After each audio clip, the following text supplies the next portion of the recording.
बिस्मिल्लाहिर्रहमानिर्रहीम। अस्सलाम वालेकुम नाज़रीन, प्रोग्राम आप देख रहे हैं 7 से 8 सना हाशमी के साथ। मुझे उम्मीद है कि आप तमाम लोग खैर खैरियत से होंगे। ईरान का इसराइल के खिलाफ ऑपरेशन वादा सादिक वसूम जारी और सारी है। गुज़िश्ता रात भी जो ताज़ा कार्रवाइयाँ हैं ईरान की जानिब से अपने दिफा में जवाबी कार्रवाइयाँ जो हैं वो भी बहुत हद तक ये कहा जा रहा है कि बड़ी मजबूत कार्रवाइयाँ और मौसर कार्रवाइयाँ थी। हैफा के अंदर जो कार्रवाई हुई है, तल अबीब के अंदर जो कार्रवाई हुई है, अश्कलोन में जो कार्रवाई हुई है, गोलान हाइट्स के अंदर जो कार्रवाइयाँ हुई हैं वो बहुत मौसर अंदाज से की गई हैं। ये बिल्कुल एक अलग डिबेट है कि वो किस हद तक अपने टारगेट को अचीव कर पा रहा है ईरान या नहीं, या वो जवाब कितना मौसर है या नहीं। लेकिन एक अमूमी बात ये की जा रही है कि ईरान की जानिब से जो कई मिसाइल्स जो हैं जब वो दागे जा रहे हैं, वो भेजे जा रहे हैं, तो वो अपने टारगेट को हिट कर रहे हैं। अब 100% कर रहे हैं, 70% कर रहे हैं, 30-40 कर रहे हैं, दैट्स दी अनदर डिबेट। लेकिन ये जो वॉर एक मर्तबा फिर हमारे सामने है खित्ते के अंदर ईरान इसराइल के माबैन, इसका कोई खात्मा दिखाई दे नहीं रहा। गुज़िश्ता रोज भी जो हमने प्रोग्राम किया उसमें हमने यही तबसरा और तज्जिया सुना कि तमाम ही लोगों का ये मानना और समझना है कि इस वक्त हालात ऐसे नहीं है कि किसी भी तरह पीछे हटे, क्योंकि ये जो गाजा के अंदर जितनी कार्रवाइयां मुसलसल बुनियादों पर इजराइल कर रहा था, इसमें भी ईरान ने अपनी मेन लीडरशिप जो है वो गंवाई है। और इस वक्त जो बराह रास्त इजराइल की जानिब से ईरान पर हमला किया गया, इसमें भी मेन लीडरशिप को टारगेट किया गया है। तो अब ईरान के पास भी कोई चॉइस नहीं है, जब तक कि वो अपना बदला पूरा नहीं कर लेती, वो सीज फायर को शायद टेबल तक ना लेकर आ सके। लेकिन एक जानिब यह भी कहा जा रहा है कि टेबल टॉक के लिए अभी ब्रेकिंग न्यूज GTV ही नशर कर रहा था कि अमेरिका एक मरतबा फिर ये चाहता है कि ये तमाम तर मामला जो है वो सीज फायर की जानिब जाए। और वो बार बार अमेरिका ये कह रहा है, यानी डोनाल्ड ट्रंप साहब ये कह रहे हैं कि जैसे पाकिस्तान और भारत के साथ हमने तिजारत के मुआहदे को आगे बढ़ाया, दैट्स दी सम कहते हैं ना कि अनदर सब्जेक्ट जिस पर पाकिस्तान और भारत का मामला था। ये इजराइल और ईरान का जो मामला है ये एक बहुत ही मुख्तलिफ मामला है और गाजा बिलखुसूस एक अहम तरीन मसला है। बहरहाल ईरानी सदर कह रहे हैं कि ईरान का फैसला कुन और जवाब जो है वो दुश्मन के अहमकाना पर जब तक वो पशेमान नहीं हो जाता वो जारी और सारी रहेगा। कुछ चीजों को आज हम डिबेट करेंगे। ईरान के जो मिसाइल्स हैं उसको भी आज हम डिबेट करेंगे, जिसमें अमाद, गदर और खैबर शिकन जो बैलिस्टिक इनके मिसाइल्स हैं इसकी एफिकेसी के हवाले से हम बात करेंगे। और फिर ये कि ज़ाहिर इस सब का नतीजा ये पूरा जो मशरिक़ वुस्ता का खित्ता है इस पर क्या पड़ने वाला है। इंपॉर्टेंट लोग हैं जो हमें ज्वाइन करने जा रहे हैं। फवाद चौधरी सीनियर तज्जियाकार हैं, सियासी रहनुमा भी हैं। Fawad, thank you very much. Abdullah Hamid गुल चेयरमैन है जवानाने पाकिस्तान के, thank you very much Abdullah Hamid गुल साहब के, आपने भी हमें ज्वाइन किया है। काशिफ अली माहिर आलमी उमूर है, सीनियर तज्जियाकार है। काशिफ, आपका भी बेहद शुक्रिया। काशिफ साहब, गुफ्तगू का आगाज हम आपसे करते हैं। फरमाइएगा कि गुज़िश्ता रात जो हमने देखा हैफा के अंदर कार्रवाई की है ईरान ने और अच्छे टारगेट को अपने उसने अचीव किया है। इसी तरह अभी तक की इत्तलात यही हैं कि अश्कलोन, गोलान हाइट्स, तल अबीब यानी पूरे जितने भी मेन सिटीज हैं उनको बहरहाल ईरान टारगेट कर रहा है। सवाल अब ये हो रहा है कि क्या ईरान इस हद तक इजराइल को नुकसान पहुंचाएगा जिसका बदला वो समझे कि वो पूरा हो गया है, या आपको लगता है कि अभी भी बहुत कुछ होना बाकी रह गया है? Israeli attacks भी as well. जी बिल्कुल। देखिए मिसना, जो रात ईरान ने हैफा पर अटैक किया है बुनियादी तौर पर वो उस चीज की रिटेलिएशन थी जो सुबह के वक्त, दिन के वक्त इसराइल ने ईरान के जो एनर्जी इंफ्रास्ट्रक्चर था, बहुत इंपॉर्टेंट ऑयल रिफाइनरीज थी, उसको जो टारगेट किया था, बंदर अब्बास पर जो अटैक्स किए थे उसकी रिटेलिएशन थी। क्योंकि हैफा जो है वो इंतहाई इंपॉर्टेंट स्ट्रेटेजिक अहमियत का शहर है जहां पर न सिर्फ इसराइल की रिफाइनरीज मौजूद हैं बल्कि नेवल बेस भी है, डीप सी पोर्ट है, तो उसकी एक अपनी इंपॉर्टेंस है। तो ईरान ने जो रात स्ट्राइक्स किए, तो जो गैर जानिबदार मीडिया है, बिल्कुल न्यूट्रल जो मीडिया सोर्सेस हैं, उनके मुताबिक ईरान कामयाबी से जो हैफा की ऑयल रिफाइनरी है उसको निशाना बनाने में कामयाब हुआ है। और उसके साथ साथ उसकी ऑयल डिस्ट्रीब्यूशन का जो उसका सिस्टम था उसको भी ईरानी मिसाइलों ने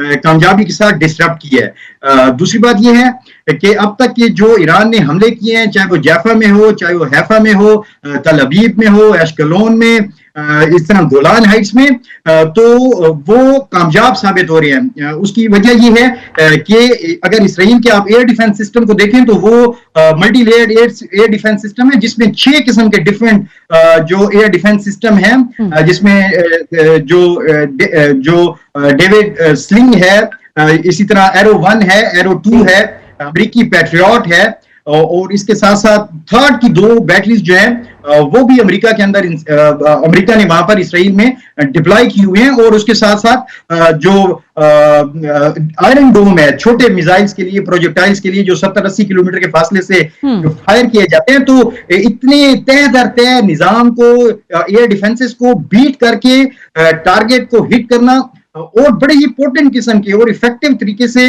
ईरान जो है वो अपने टारगेट्स को हिट कर रहा है। और हमें यह भी याद रखना चाहिए कि अभी तक ईरान का ये जो रिस्पांस है, ये बहुत ही रिस्ट्रेन्ड रिस्पांस है, यानी इंतहाई सब्र और तहम्मुल पर मुश्तमिल है। और ईरान अभी भी स्ट्रेटेजिक पेशेंस का मुजाहरा कर रहा है, क्योंकि ईरान दरअसल बैलेंस ऑफ पावर जो है उसको एक दफा फिर रिस्टोर करना चाहता है, अपनी डिटेरेंस को रिस्टोर करना चाहता है। एट द सेम टाइम जो ईरान का ऑब्जेक्टिव है वो जंग को तूल देना नहीं है। खुद ईरानी वजीर खारजा भी आज कह चुके हैं कि अगर इसराइल ये हमले रोके तो ईरान भी हमले रोकने के लिए तैयार है। लेकिन हैविंग सेड दैट, ईरान जो है इक्वालिटी की बुनियाद पर और बैलेंस ऑफ पावर एक दफा फिर रिस्टोर करके बराबरी की बुनियाद पर अमन कायम करना चाहता है, और फिर वो निगोशिएटिंग टेबल पे आना चाहता है। ठीक हो गया। आपका पॉइंट आया, मैं जरा डिबेट ओपन करूं ताकि सारे लोगों का ओपिनियन आए और फिर हम आगे कुछ मामला देखें। फवाद चौधरी साहब, thank you very much sir, अस्सलाम वालेकुम, बहुत बहुत शुक्रिया के लिए।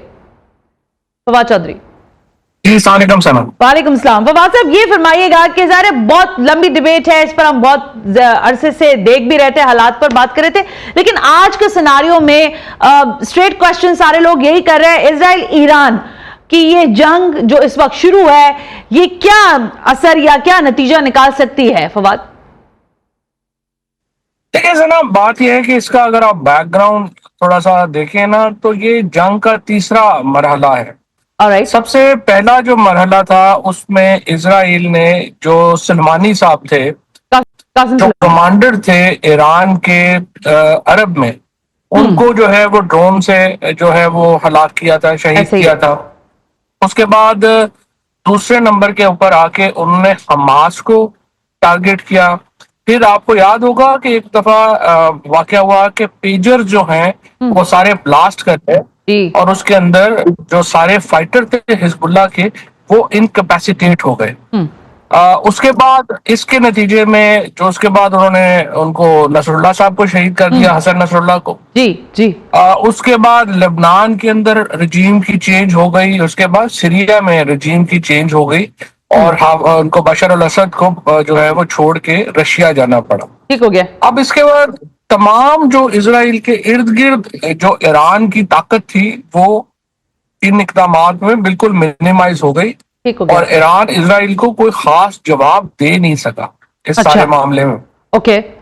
अब ये अगला मरहला है जिसमें इजराइल ने डायरेक्ट अटैक कर दिया ईरान के ऊपर, और सच्ची बात यह है कि अब मुझे नहीं लगता कि विद जो पास्ट ईरान की जो प्रॉक्सीज कह लें आप, या जो इजराइल के इर्द गिर्द जो ईरान की दफाई पोजीशंस थी, ऑफेंसिव पोजीशंस थी, वो चूंकि खत्म हो चुकी हैं, तो ये बड़ा मुश्किल है अब ईरान के लिए कि वो इजराइल को कोई बड़ा जवाब दे सके।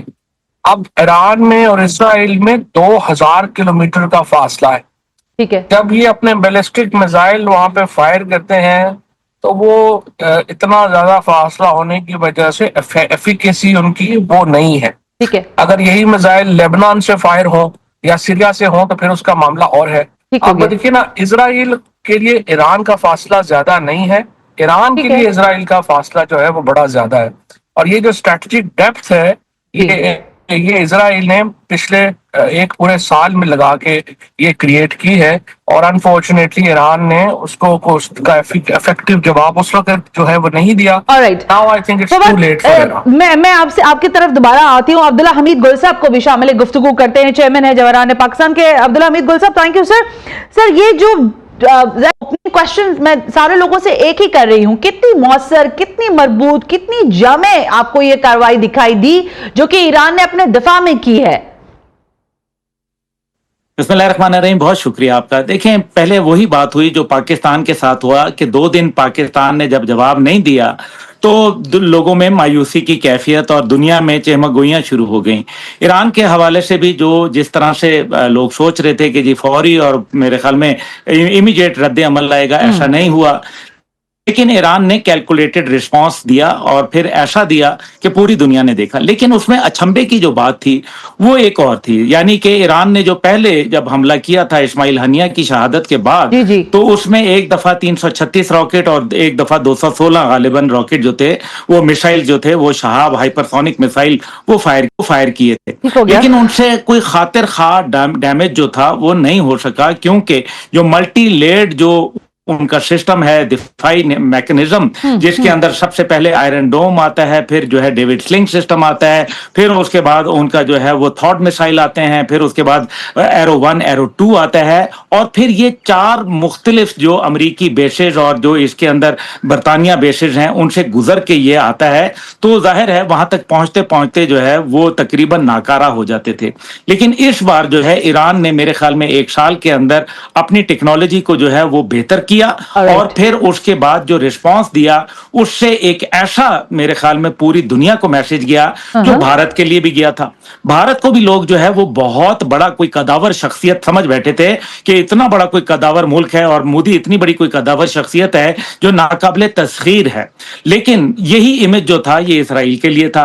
असल में अमेरिका जो है एशिया के अंदर जो है, जो कि इंडो पैसिफिक रीजन है, उसके अंदर भारत को एक मिनी सुपर पावर का दर्जा दे रहा था, और इसी तरीके से इजराइल को जो है वो मशरिक वुस्ता के हवाले से, ताकि जो मशरिक वुस्ता के ऊपर जितने भी मादनियात के वसाइल, खासतौर पे तेल और गैस के ज़खायर हैं, उनके ऊपर वो कब्जा कर ले। लेकिन ऐसा नहीं हुआ। उसकी वजह यह है कि इस दौरान में इसराइल की मुखासमत की वजह से रूस, चीन और साथ ही साथ जो है नॉर्थ कोरिया, इन्होंने ईरान के कुर्बत इख्तियार कर ली। और फिर यूक्रेन जंग के अंदर जिस तरीके से ईरान ने रूस की सपोर्ट की और कामाकाजी स्टाइल के ड्रोन दिए, क्योंकि उनके ड्रोन बहुत अच्छे हैं। अमेरिका ने एक दफा उनके पास आज से 2-3 साल पहले एक ड्रोन भेजा था, और वो ड्रोन उन्होंने उतार लिया था, गिराया नहीं था। इसका मतलब है कि उनकी टेक्नोलॉजी सुपीरियर थी अमेरिकन टेक्नोलॉजी से, और उन्होंने जहाज को सालिम उतार लिया।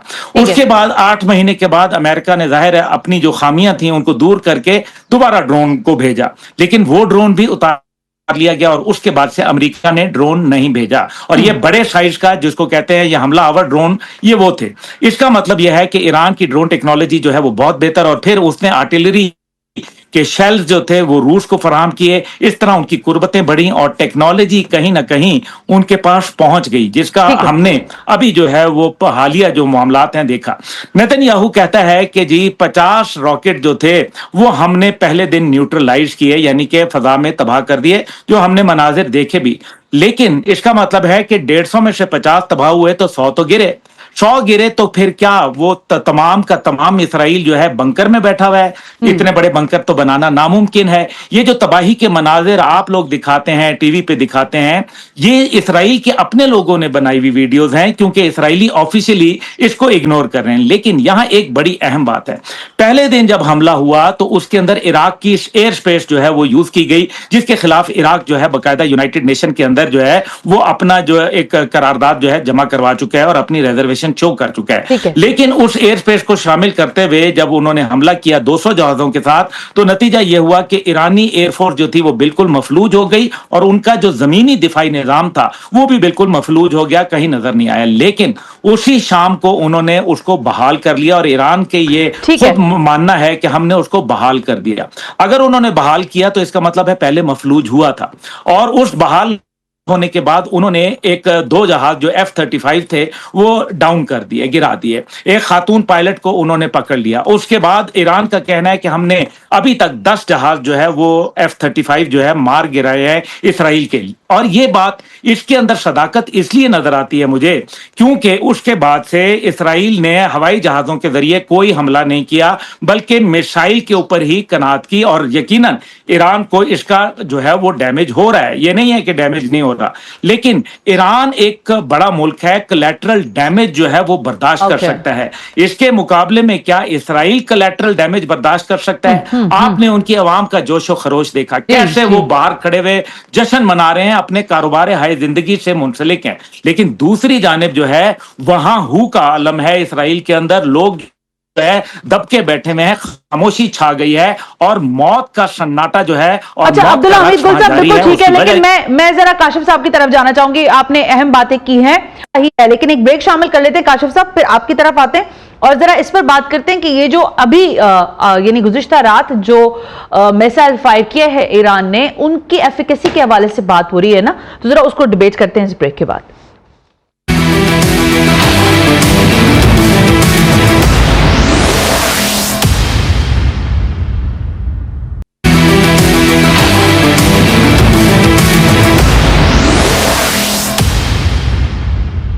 वेलकम बैक नाज़रीन, हम ब्रेक पर थे। काशिफ अली हमारे साथ मौजूद हैं, आलमी उमूर के माहिर हैं। जरा काशिफ साहब, ये बड़ी बात हो रही है, अभी फवाद ने भी शायद इसका तस्करा किया कि किस हद तक ईरान की एफिकेसी के जो मामला है उसके मिसाइल्स का, उसको बड़ा डिबेट किया जा रहा है। जो गुज़िश्ता रात कार्रवाइयां हुई हैं वो तो बड़ी जिसे कहते हैं ना हैरान कुन कार्रवाइयां थी। आयरन डोम का भी आप तस्करा कर रहे थे, तो फरमाइएगा ये अमाद, गदर और खैबर शिकन जो बैलिस्टिक मिसाइल्स हैं, ये किस एफिकेसी के साथ काम कर रहा है ईरान इनको लेकर?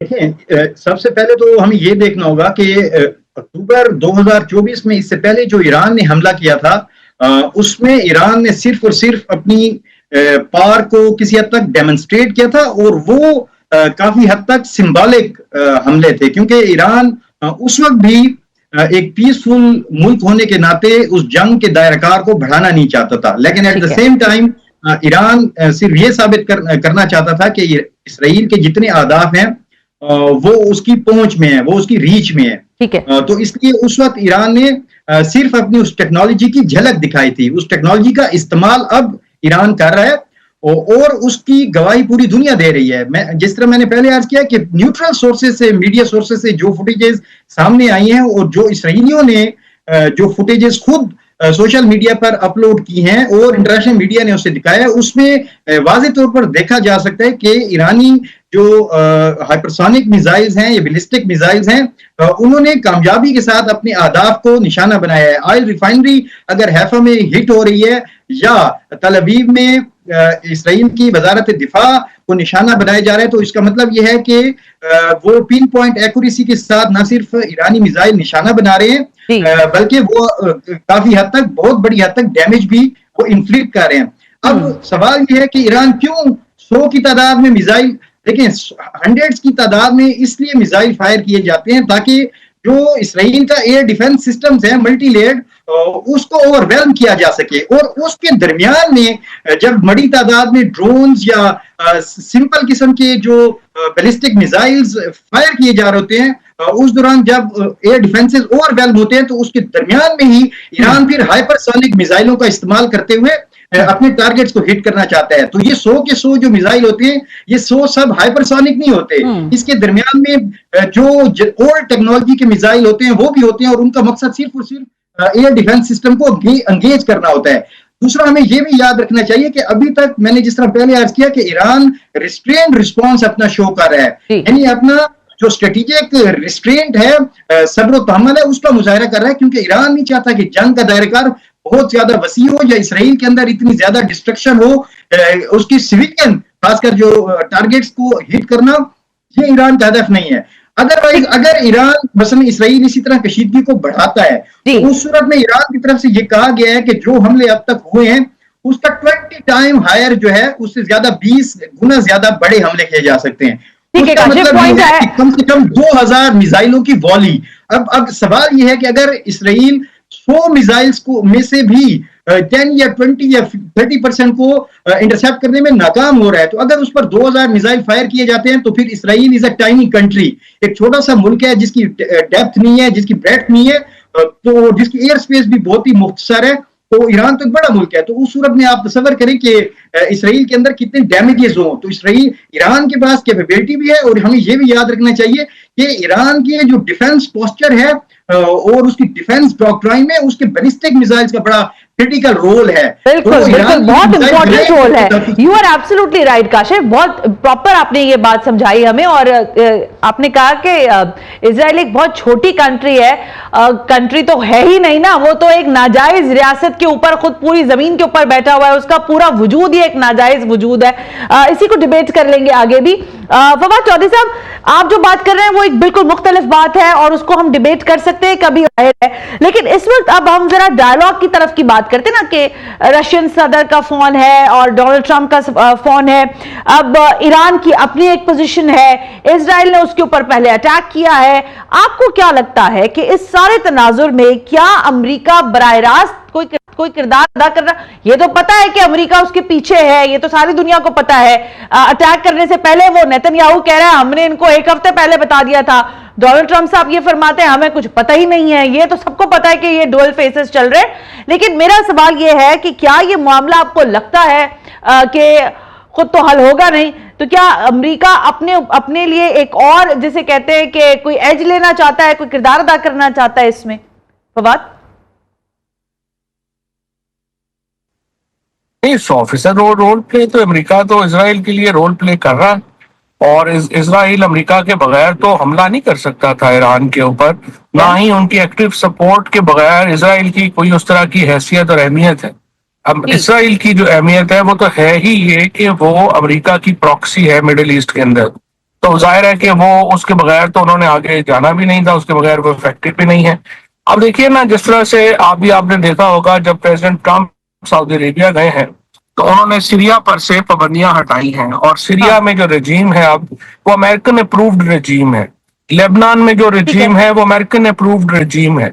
इस वक्त चीन, रूस और ईरान जो मिडिल ईस्ट में एक ऑल्टरनेट पावर क्रिएट करते थे, ये ट्रायंगल इतना इफेक्टिव साबित नहीं हो रहा। और ईरान में भी अब वो रजीम चेंज की कोशिश, जो नेतन्याहू ने 2 दिनों में जो तकरीरें की हैं, वो बुनियादी तौर के ऊपर कह रहे हैं कि ईरान के अंदर रजीम चेंज होनी चाहिए, जैसे लेबनान में हुई है और सीरिया में हुई है। इससे जाहिर है कि एक तो मुस्लिम उम्मा को तो नुकसान है इसका बहुत ज्यादा, और अनफॉर्चुनेटली एक बड़ी ये सेटबैक होगा, क्योंकि कोई चैलेंज करने वाला नहीं रहेगा। ईरान का जो दूसरा इशू इस वक्त ये जरूर है कि ईरान के एटम बम के ऊपर जो है वो, देखिए पूरी दुनिया का कंसेंसस है कि ईरान को न्यूक्लियर नहीं होना चाहिए। वो पाकिस्तान की भी ये स्टेटेड पोजीशन है, वो जीसीसी की भी स्टेटेड पोजीशन है कि न्यूक्लियर ईरान जो है वो इंटरेस्ट में नहीं है किसी के। सो उसके लिए जो है वो चाहते हैं कि ईरान डील में चला जाए। सऊदी अरेबिया ने, अगर आप अब देखेंगे रिकॉर्ड उठा के, तो 10 दिन पहले उन्होंने अपने जो डिफेंस मिनिस्टर हैं प्रिंस खालिद, जो भाई हैं MBS के, वो आए, उन्होंने खामनाई से मुलाकात की और उन्होंने उनको ये कहा कि आप इस डील को मान लें और आप जो न्यूक्लियर वेपन है वो ना बनाएं और इसके ऊपर आप डील आगे करें। अब भी जो कल परसों बात हुई है MBS की, वो यही जोर दे रहे हैं कि आप डील में दोबारा जाएं और बातचीत में जाएं। सो मेरे नजर में तो ईरान के पास अब ये ऑप्शन नहीं है कि वो ये डील में ना जाए और बातचीत में ना जाए। बट अब यहाँ देखना ये है क्या नेतन्याहू, मैं आती हूँ इसी पर। मैं जरा अब्दुल्ला हमीद गुल साहब से भी बात कर लूं जरा इसी मामले, क्योंकि एक ही है कि क्या अब्दुल्ला हमीद गुल साहब, जरा एक सिनारियो हम डिस्कस कर रहे हैं। एक जानिब जंग है, एक ने जंग शुरू की है, दूसरा उसका जवाब दे रहा है। जाहिर है बाकी दुनिया बैठकर उसको देख ही रही है कि इन जवाबात के तनाजुर में चीजें कैसे आगे बढ़ेंगी या क्या हालात पैदा होंगे। अब अमेरिका ये कह रहा है, जिसको आप ये कहते हैं ना कि एक इंडिया और एक इजराइल जो है ये अमेरिका के 2 बच्चे हैं और दोनों ही मेरे ख्याल से नालायक बच्चे हैं। लेकिन ये फरमाइएगा कि आपको क्या लग रहा है कि ये अमेरिका जो है, जो ये कह रहा है कि भाई हमें तो पता ही नहीं था ये नेतन्याहू साहब ये करने वाले हैं, आपको लग रहा है कि अब वो एक और, जैसे मैंने फवाद को पूछा, कि बातचीत के मामले को आगे बढ़ाने में इंटरेस्टेड है? क्योंकि सोर्सेज ये कह रही है कि इजराइल अब कह रहा है कि भाई हमारे हालात, हमारे यहाँ से तो लोग भागना शुरू हो गए, हम खुद भागना चाहते हैं यहाँ से। क्या कैसे देख रहे हैं कुछ डोनाल्ड ट्रंप साहब क्या चाहते हैं फौरी तौर पर बातचीत का आगाज करना? देखिए, जंगें तो डायलॉग पे शुरू होती हैं, मतलब खत्म होती हैं, और हमेशा जब शुरू होती हैं तो वो गलत कैलकुलेशन पे शुरू होती हैं। जैसे इंडिया ने गलत कैलकुलेट किया, पाकिस्तान को अंडर एस्टिमेट किया। लेकिन याद रखिए, मैं दोनों बच्चों की बात करता हूं, लेकिन दो बच्चे अगर बिगड़ जाएं तो फिर बाप क्या करता है? बाप दोनों को जो है ना अपने मुकाम पे लाके खड़ा करता है और फिर वो बात करता है। इंडिया को उन्होंने यही किया कि इंडिया कभी फ्रांस से जो है असला ले रहा था, कभी रूस से असला ले रहा था और कभी अमेरिका को बातें सुना रहा था। उन्होंने इनके पर जो थे ना मोदी के, वो ठीक ठाक तराश दिए और उसके बाद जो है वो मोदी को पता चल गया, जिसको बल्कि कहते हैं लग पता जाना, वो उनको लग पता चला गया और उसके बाद अब वो इंसानों के बच्चों की तरह अपने, जिसको कहते हैं ना, they have placed them to there, जो इनका मुकाम था वहां उन्होंने खड़ा कर दिया। अब मसला यहाँ यही बात जो है इसराइल के साथ होने वाली है। आपको याद होगा, आप बड़ी सीनियर सहाफी हैं, मैं जानता हूं, आप मुझे ये बताइए कि क्या यही डोनाल्ड ट्रंप नहीं थे जो इलेक्शन कैंपेन में ये कह रहे थे कि मैं अगर जब आऊंगा मसनद इक़्तिदार के ऊपर संभालूंगा तो मैं इसराइल और जिसकी ये जो जंग है ये खत्म कराऊंगा और इसराइल को इमदाद देना बंद करूंगा। ये डोनाल्ड ट्रंप ने कहा था। लेकिन जब वो ओवल ऑफिस में आ गए तो उनको अंदाजा हुआ कि जनाब यहूदी लॉबी अभी भी बड़ी स्ट्रांग है, ये वो मदद जरूर करेंगे, लेकिन अमली तौर के ऊपर मैं नहीं समझ रहा कि अमेरिका इस टाइम पे अगर करना होता तो वो कर चुका होता। वो पहले चाहता है कि जरा इजराइल जो है अपनी तवानाइयां जो है वो खो जाए, वो इस्तेमाल हो जाए और उसको समझ आ जाए एक दफा कि वो अमेरिका के बगैर जो है वो एक बड़ा डिफरेंट एंगल दिया है आपने अब्दुल्ला हमीद गुल साहब। मैं जरा काशिफ से इसके ओपिनियन लेती हूँ। अब्दुल्ला हमीद गुल साहब, आप ये कह रहे हैं कि अमेरिका ये चाहता है कि इजराइल अपनी तमाम तवानाइयां एक्सरसाइज कर ले ताकि वो उसको भी अपनी, इन अदर वर्ड्स अगर मैं बोलूं जो स्लैंगली हम बोलते हैं कि उसको अपनी औकात पता चल जाए कि वो कुछ कर नहीं सकता बगैर अमेरिका के। इसको डिबेट करेंगे काशिफ से इस ब्रेक के बाद।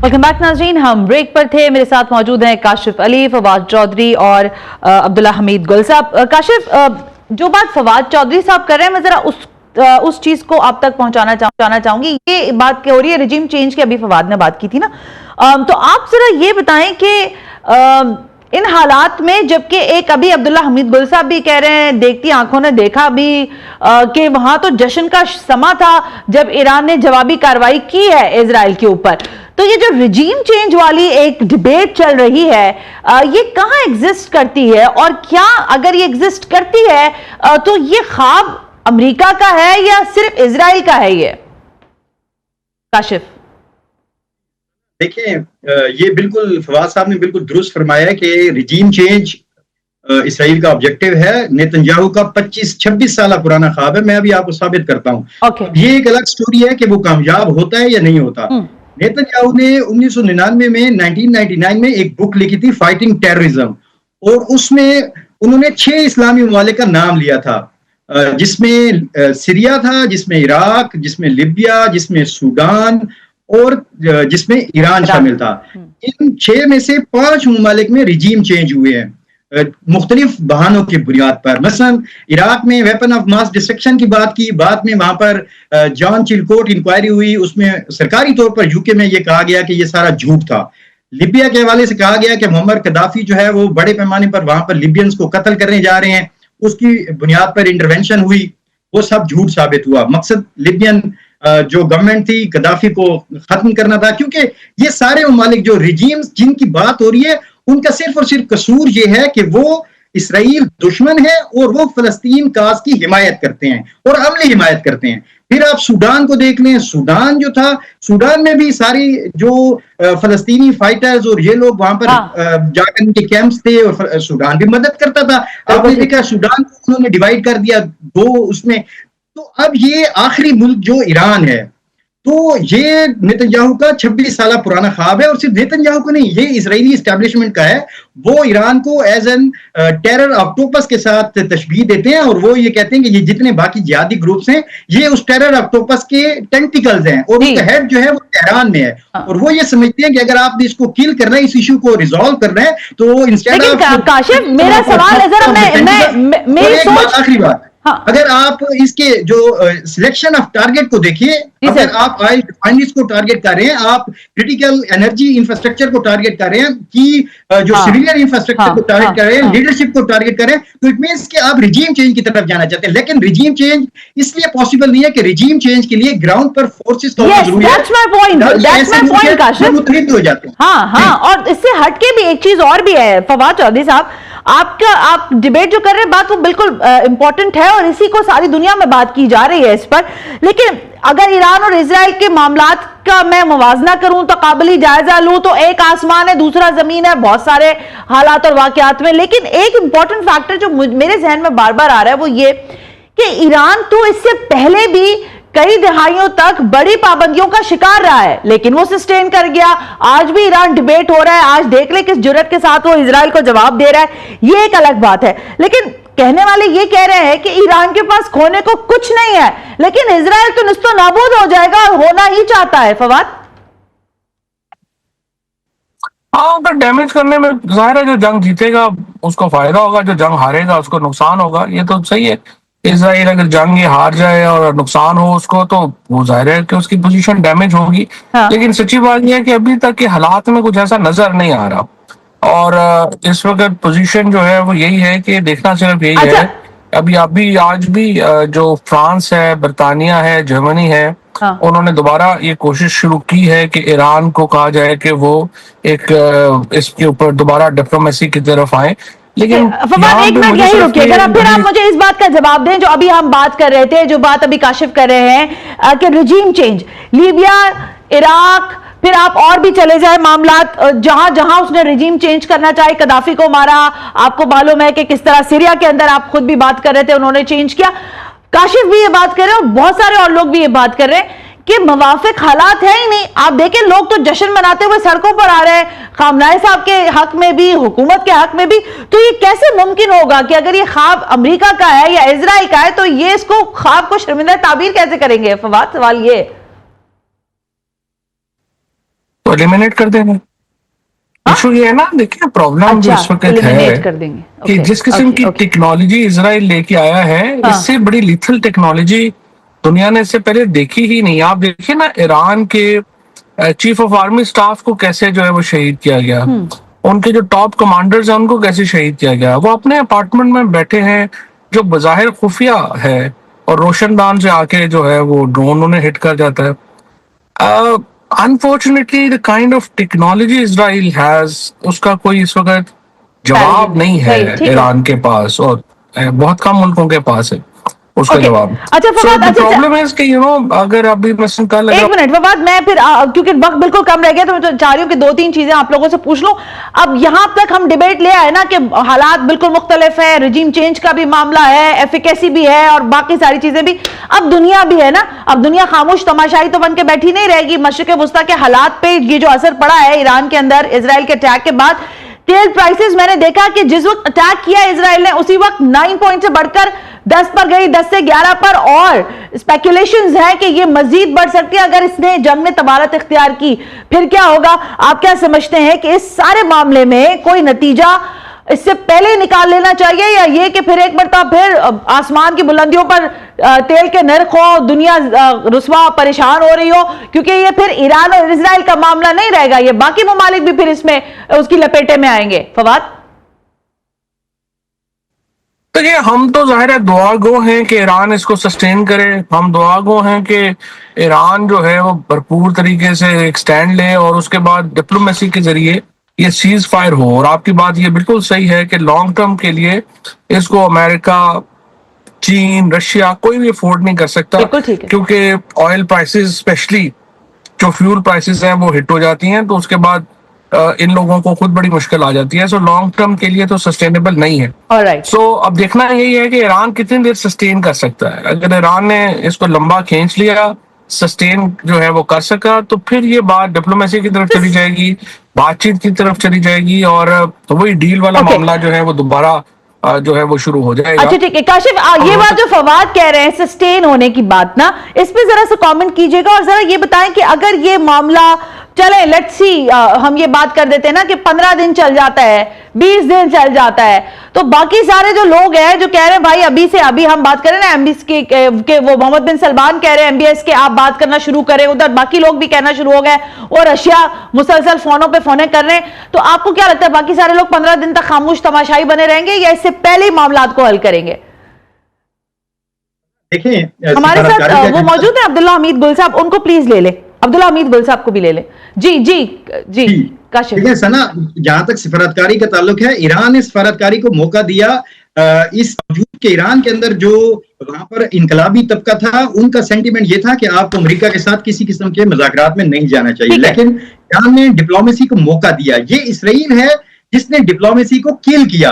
अभी भी देखें। अच्छा, फिर जब मुज़ाकरात के 5 राउंड हुए तो उसमें भी मुज़ाकरात के दौरान अमेरिका और इसराइल गोल पोस्ट चेंज करते रहे। पहले ईरान को कहा गया कि आपने न्यूक्लियर वेपन नहीं बनाना, ईरान ने कहा हम तो बना ही नहीं रहे। फिर ईरान को कहा गया कि ठीक है, आप इनरिचमेंट जो है उसे 3.5% तक कर लें। ईरान ने कहा ठीक है, इस पर भी बात हो सकती है, हम अपनी इनरिचमेंट लेवल्स को हम लेके आते हैं नीचे 60%। तो वो डिफाइंस शो करने के लिए कह रहे थे जब अमेरिका ने यूनिलैटरली JCPO से विड्रॉ किया था, तो ईरान ने उसमें भी एग्रीमेंट कर लिया। फिर एकदम से गोल पोस्ट चेंज होती है और अमेरिका और इसराइल की तरफ से ये कहा जाता है कि आपने सिर्फ इनरिचमेंट लेवल्स कम नहीं करने, आपने अपनी जो जदीद सेंट्रीफ्यूज मशीनें हैं उनको मुकम्मल डिस्ट्रॉय करना है, आपने डिस्ट्रॉय करना है। ईरान उस पर भी अभी बात कर रहा था। अभी भी 6ठा राउंड बाकी था। फिर एक ब्लफ खेला गया, ईरान के साथ धोखा किया गया। अमेरिका और इसराइल ने, यानी अमेरिका ने उसे ये यकीन दिलाया कि जब तक आपकी बात होगी तो आप पर अटैक नहीं होगा। तो देखिए, ये गोल पोस्ट चेंज करना, बार बार जो ब्लफ खेलना, इसका मतलब ये है कि ईरान पर इसराइल अटैक करने का पहले से ही सोच चुका था। और ये जो बात है जोरी हथियारों वाली, ये उसी तरह का धोखा है, आई वॉश है। इस तरह लिबिया के केस में, जिस तरह इराक के केस में, इसको तो अभी हमने आगे डिबेट करना है ना। आप देखिए ना, एक 30 सेकंड, मेरी बात सुने ना, जो है वो रिजीम चेंज करना चाहते हैं, लेकिन वो इसमें इसलिए नाकाम होंगे कि ऑन ग्राउंड उनको इसकी हिमायत हासिल नहीं है। और ईरानी ऐसी कौम है कि जब भी कोई एक्सटर्नल एग्रेशन होता है तो वहां पर इंटरनल यूनिटी बढ़ जाती है, कोहेजन बढ़ जाता है। ठीक हो गया काशिफ, आपका पॉइंट आ गया, आपका पॉइंट आ गया। और मैं ये पूछना बताना चाह रहे, आप लोग मुझसे बेहतर समझते हैं, लेकिन आप देखें ना, आपके सामने नॉर्थ कोरिया की मिसाल है, उसने कैसा हशर बपा किया हुआ है, ना किसी की सुनने में आता है, मुलाकातें भी होती है और बाकी सब कुछ भी होता है। I am really sorry Abdullah Hamid गुल साहब, वक्त बिल्कुल मुख्तसर है, लेकिन मैं सिर्फ आपसे ये पूछना चाहूंगी, ये सब कुछ ग्रेटर इजराइल का मंसूबा है। आप समझते हैं कि इस सब के बावजूद, जिसकी मैंने मिसाल दी कि नॉर्थ कोरिया को नकेल डालने में अमेरिका परेशान पेचोताब करता रहा, मुलाकातें होती रही, सब कुछ होता रहा, ये क्यों आप देखता है अमेरिका या इजराइल भी कि वो ग्रेटर इजराइल बना देगा? इधर ये भारत को पता नहीं क्या शौक है अखंड भारत बनाने का। Why they are thinking like that? क्यों है ये सोच? इसके पीछे क्या है? देखिए, डोनाल्ड ट्रंप जो है, लगता है वो उर्दू सीखने लग गए हैं। उन्होंने ये मुहावरा जो है वो समझ लिया है कि लातों के भूत बातों से नहीं मानते। बिगड़ा बच्चा जो है वो मान नहीं रहा। अच्छा, माने मनवा खीर ना खाए और झूठी पातन चाटने लगे। मसला यह है कि ये इस टाइम पे हर गरूर का जो है वो ईमान से मुकाबला किया जा रहा है। एक तरफ भारत को मारा है पाकिस्तान ने, तो इंशाअल्लाह ताला इजराइल को नीस्त तो नाबूद और बेमुराद जाएगा इजराइल। और फिर सबसे बड़ी बात यह है कि आज इजराइल की मिलिट्री माइट क्या है क्या नहीं, इसको छोड़ दें। इंडिया की भी मिलिट्री माइट आज पाकिस्तान से बहुत ज्यादा है, इसमें भी कोई शक व शुबा नहीं है। लेकिन इसका मतलब यह है कि जो उन्होंने इज्जत गंवाई है ना, नरेंद्र मोदी वो $1000 बिलियन में भी खरीदी नहीं जाती। लेकिन अब्दुल्ला हमीद गुल साहब, आपने जो एक बात कह दी है, मेरा ख्याल है इसी पे प्रोग्राम को वाइंड अप करते हैं। Kashif Ali, thank you very much, आपका भी बहुत शुक्रिया। अब्दुल्ला हमीद गुल साहब, thank you very much, and I am really sorry कि वक्त बहुत कम था, लेकिन आपने कहा कि अगर यही मामलात रहे और अमेरिका इसी तरह से चीजों को चलाता रहा तो इजराइल निस्तो नाबूद होने में मजीद वक्त नहीं लेगा और ईरान की जानिब से जो अपने दिफा में जवाबी कार्रवाइयां हैं उसका सिलसिला मजीद अगर बढ़ेगा तो फिर इजराइल को यकीनी तौर पर अमेरिका भी बचाने में नाकाम हो जाएगा। अब जाहिर है जो सब कुछ चल रहा है, जिस तरह की अभी तक के हालात हैं ईरान इजराइल वॉर के हवाले से, इसका फीडबैक आता रहेगा और जैसे जैसे अपडेट्स होती रहेंगी हम आप तक पहुंचाते भी रहेंगे। आज के प्रोग्राम से सना हाशमी को इजाजत दीजिए, अल्लाह हाफिज।